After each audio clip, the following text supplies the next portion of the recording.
The term motorcycle safety is a misnomer. There is really nothing safe about riding a motorcycle. I think that most of us who choose to ride know this and accept the risk because the rewards are so great. Although I also know that there are a good number who have no comprehension of the risks and others who just don't care. A motorcycle offers a sense of freedom and allows us to travel back to our childhood, to a time that was carefree and fun. This balance of risk and reward is why we continue to ride even though our friends and family would often prefer otherwise. We all know this to be true. Motorcycling is dangerous. There will always be risk, so now what do we do about it? To answer this question, I have been having an ongoing email conversation with the godfather of motorcycle safety, David L. Hough. And it has been very enlightening.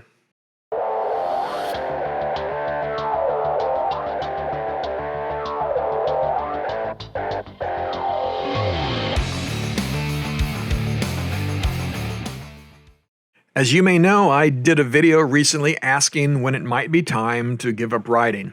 I got many thoughtful comments, but I also received a good number in the form of the standard cliches like, you don't stop riding because you get old because you stop riding, or you don't lose your skills, you just lose your nerve. While I know these comments are well meant and intended to express our desires to continue riding as long as possible, they also gloss over the fact that as we age, we do indeed change, both physically and mentally. These changes should not be ignored or feared, rather they need to be understood so that we can compensate for them and hopefully continue to do the things that we love. And let's be honest, having big brass balls is not the best long-term strategy at any age. My goal with this series of videos is to get my fellow aging riders to stop and think about developing a long-term survival strategy so that we can continue to squeeze the juices out of life. I believe that it is beneficial to be honest with ourselves and truly understand the potential dangers involved with riding as we get older.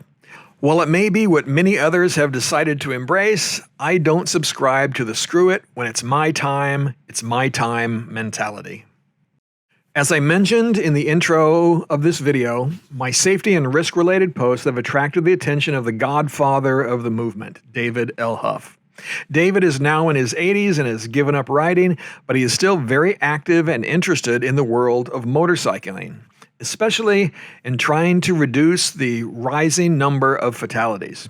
We have had quite the conversation via email, and I have, of course, learned a great deal. At this point in his career, Mr. Hough now believes that much of the state-sanctioned instruction, like MSF, have only served to bring more people into motorcycling and cause a rise in the number of fatalities. Unfortunately, we have failed to create better riders, and while there are, of course, exceptions to Mr. Hough's beliefs, looking at the stats over the last 20 years, it is hard to argue with him. Motorcycle registrations have doubled, and related deaths have tripled. I have presented these statistics in detail over several other videos, so I won't repeat them here. If you're interested, well, I have links in the description of this video. David Hough now thinks that the answer to reducing motorcycle fatalities is to limit the number of registrations to those individuals who are serious about learning and riding. He believes we should do this by making it harder to get your motorcycle endorsement, by implementing things like graduated licensing and tougher testing. While weeding out the casual rider or bar hopper who might put 3,000 miles or less on their bikes each year would certainly reduce the number of deaths, I'm not sure it is the answer. Here in the USA, where we value freedom of choice and supposedly personal responsibility, I am pretty sure there would be a substantial backlash to this kind of proposal. In addition, reducing the number of riders would have a dramatic impact on motorcycle sales, and we all know that is not what the manufacturers want. I don't think that limiting freedom of choice or personal liberty is the answer. In a society like ours, sometimes we just have to put up with the negative ramifications of freedom if we want to maintain the right to choose for ourselves. Of course, we can argue this back and forth all day and never reach agreement. So for me, the question becomes, what, if anything, can we as individuals do to reduce the risk associated with riding motorcycles, short of hanging up our helmets?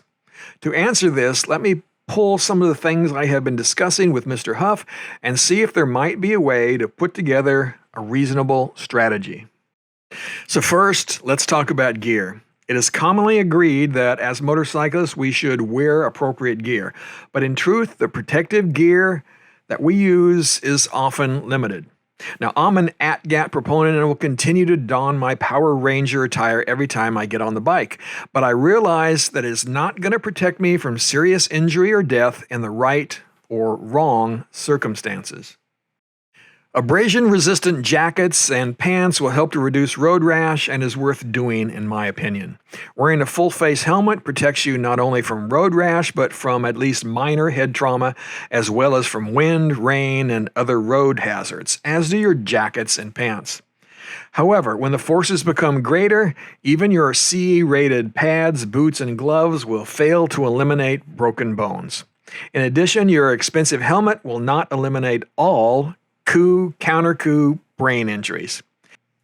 This type of injury occurs when your brain bounces around inside your skull to acceleration and sudden deceleration. But with this discussion on helmets, let me point out a few other people who choose to wear them, like race car drivers, professional road racers, professional off-road riders, and football players. So why do all of these people who participate in contact sports use them? Well, because they work to a large degree to help prevent or limit injury. The bottom line here is that gear is not 100%, but for me, it is still worth wearing. It is, of course, your skin, your brain, and your choice. Next up, make yourself visible. Another thing that is worthwhile is making yourself more visible with lights or high-vis gear.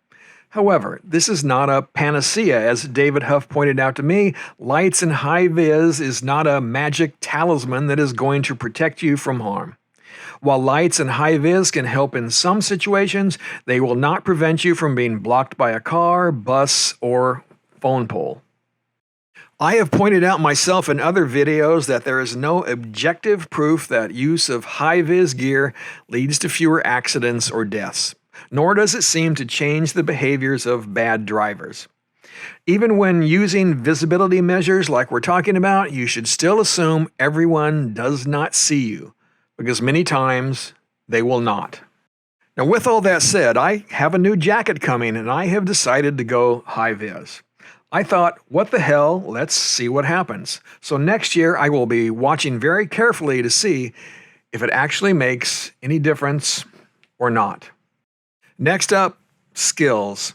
After decades of teaching at the MSF level and beyond, David Hough has an interesting perspective on skill training. While he agrees that learning braking and cornering skills are beneficial, especially in making sure that you can respond when required, technique alone will not keep you safe.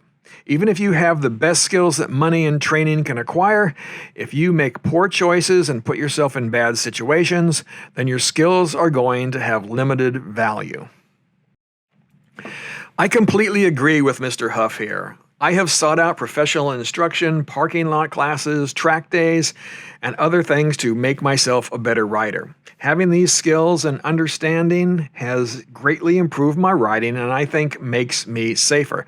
However, it still gets down to how I choose to use those skills. If I use my time on the track to ride faster on the street, charging into blind corners in an attempt to double the speed limit, well, that is not a smart choice. I want to have the skills necessary to respond when the time comes, but ultimately it gets down to how you or I choose to use the gray matter between our ears. Now the big one, situational awareness. As I've mentioned before, I have a martial arts background and thus equate much of my learning experiences to those I had while studying karate. One of the biggest lessons I learned during this time was that the best way to survive a fight is not to fight. In a similar manner, the best way to survive an accident is to not have the accident.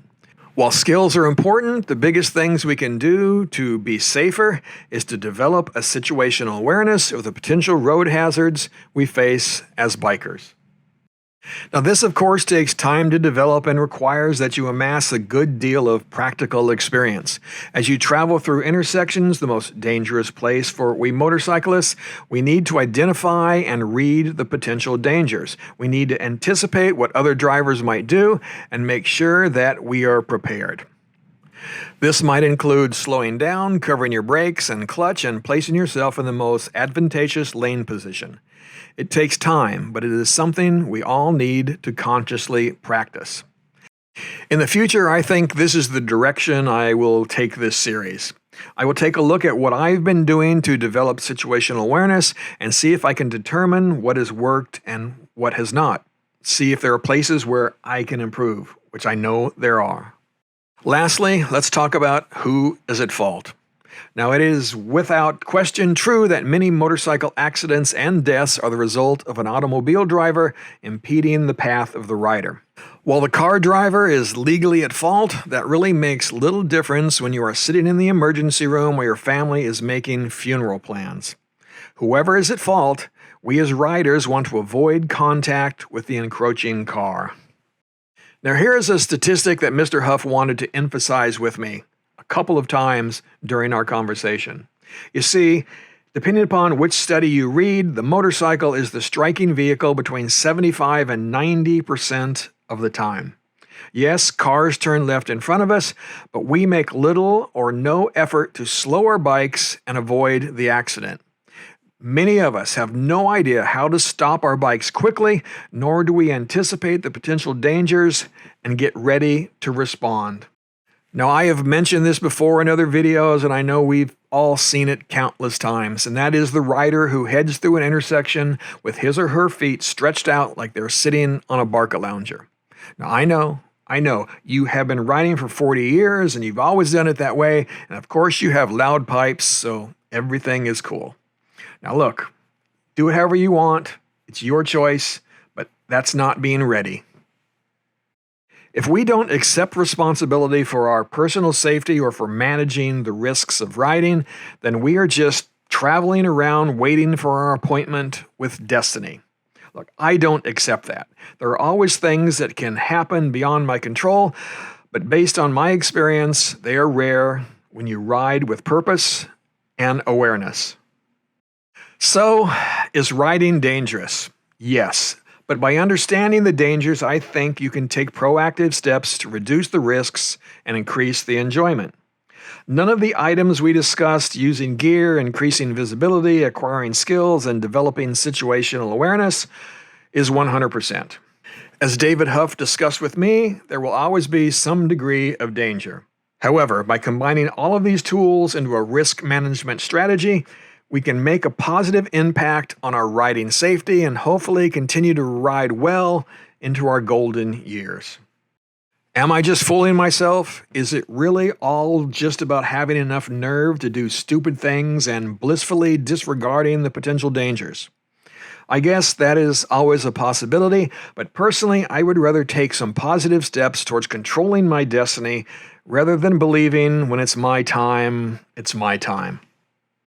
So what do you think? Do you just ride around and leave your safety to the fates? Or do you accept the responsibility for your well-being?